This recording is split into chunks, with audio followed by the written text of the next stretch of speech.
आमच्याकडे एक 45 year old mail patient आले. त्यांना स्ट्रेस टेस्ट बाहेर केली होती जी पॉझिटिव्ह होती. त्याचबरोबर त्यांची अँजिओग्राफी सुद्धा झाली होती, ज्याच्यामध्ये 70 ते 80% ब्लॉकेज एका नसेमध्ये दाखवले होते.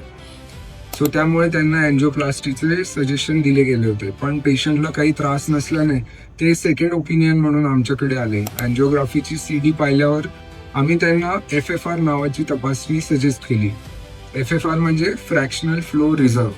या तपासणीमध्ये जे ब्लॉकेज आहे ते खरंच रक्त पुरवठ्याला किती अडथळा करतंय ते लक्षात येते.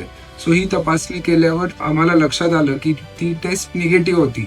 म्हणजे जरी अँजिओग्राफीमध्ये 70 ते 80% ब्लॉकेज दिसत होते, तरी तो ब्लॉकेज रक्तपुरवठ्याला अडथळा निर्माण करत नव्हता.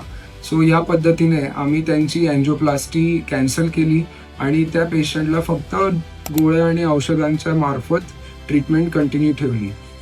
सायन्सच्या या नवीन ॲडव्हान्स टेक्नॉलॉजीमुळे त्या व्यक्तीला अँजिओप्लास्टी न करता फक्त मेडिकल मॅनेजमेंटवर ट्रीटमेंट घेता आली आणि तोच फायदा असतो ॲडव्हान्स टेक्नॉलॉजीचा. थँक्यू.